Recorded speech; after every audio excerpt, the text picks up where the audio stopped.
Welcome to WandrinDutch.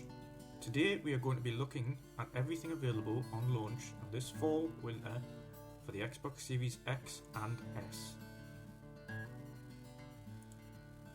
The Xbox Series X and Series S launch is but mere hours away, and the PlayStation 5 only a week away. After months of teasers, reviews, watching review sites talk about it, we're eventually getting our hands on the new consoles. And for this episode, we'll be looking specifically at the launch systems, games and peripherals available at launch for the Xbox Series consoles.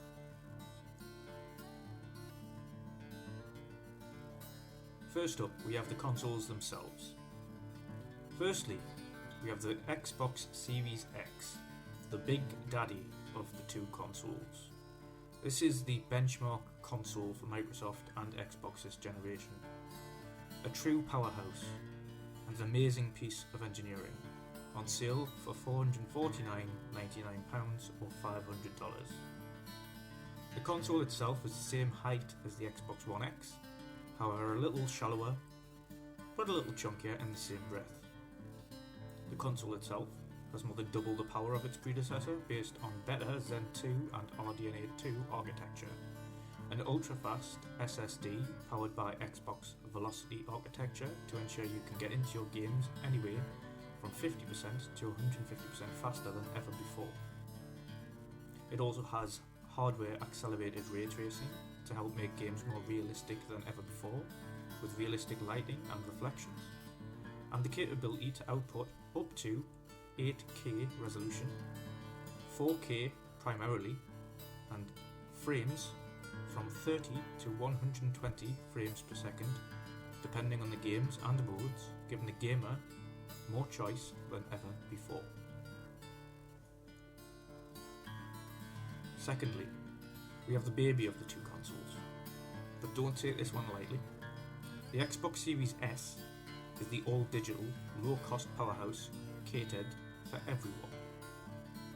The machine is more capable and more powerful than the Xbox One X, is capable of native 2K output, but can still output up to 4K, with performance modes from 30 to 120 frames per second depending on the game and the settings. This console is catered around cost and is a gateway to the Xbox ecosystem, on sale for only £249.99 or $300. It has all of the main features of the Xbox Series X, without the use of physical games media relying on digital content only.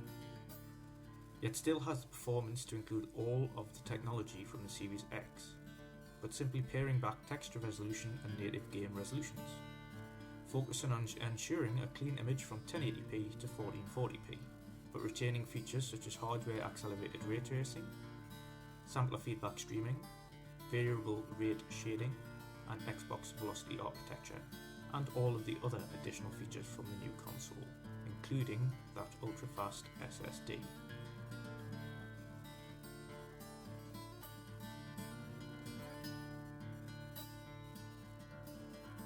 Next, we will get to the games available at launch for Xbox Series consoles. Before we begin, however, all of your previous 3 generations of Xbox games are backward compatible at launch, and a lot of those titles will be optimised for the new hardware at or after launch to take advantage of the new power. So your thousands of game backwards compatible catalogue can be played on day one.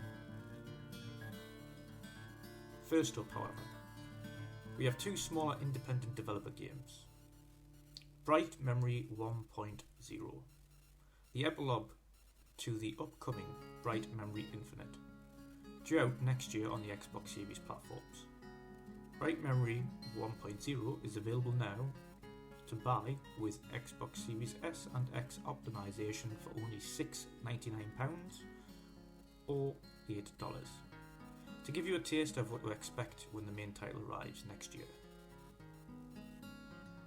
Next up, we have The Falconeer, produced by Dutch developer Thomas Seller and published by Wired Productions.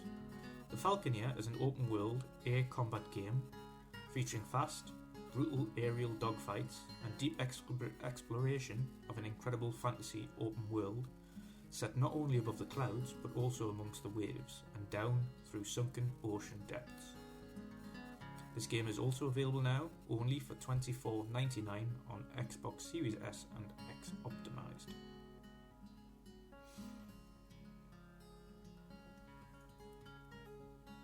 Next, we will get into the main titles available at launch for the Xbox Series X. As we know, Xbox unfortunately don't have a rift of new Xbox exclusive titles for this console at launch due to delays in development and pushbacks. Both Halo Infinite and the Medium have been pushed to 2021, among many other games currently in development. The games available for the Xbox Series S and X on launch are as follows: Dirt 5 by Codemasters, Assassin's Creed Valhalla, and Watch Dogs Legion. Destiny 2 Beyond Light, Yakuza Like a Dragon, Gears Tactics, the first RTS Gears in the Gears of War realm, not only to come out but also to come to console. Available at launch, optimized for Series S and X. Enlisted, Planet Coaster Console Edition, and Evergate. Also optimized games at launch are as follows: Gears 5 optimized for Series S and X, Forza Horizon 4 optimized for Series S and X, Devil May Cry 5 Special Edition optimized for both consoles, FIFA 21, Madden 21, NHL 21, NBA 2K 21, Apex Legends, Cuisine Royale, Borderlands 3, Dead by Daylight, Fortnite, Grounded, Ori and the Will of the Wisps, Rogue Company, Rainbow Six Siege, The Sims 4, Star Wars Rogue Squadrons, War Thunder, Yes Your Grace, World Rally Championship 9, Warhammer Chaosbane. All of the following titles I've just mentioned have been optimized to take full advantage of the Series S and Series X, including modes up to 120 frames per second at 4K, or, in some circumstances, 4K 60 frames per second with ray tracing or additional graphical fidelity options. Other games available before the end of the year and optimized for both Xbox Series X and Series S are Call of Duty Black Ops Cold War and Cyberpunk 2077. Other games that may be out by the end of the year include both Scorn and Crossfire X, the campaign by Remedy Games.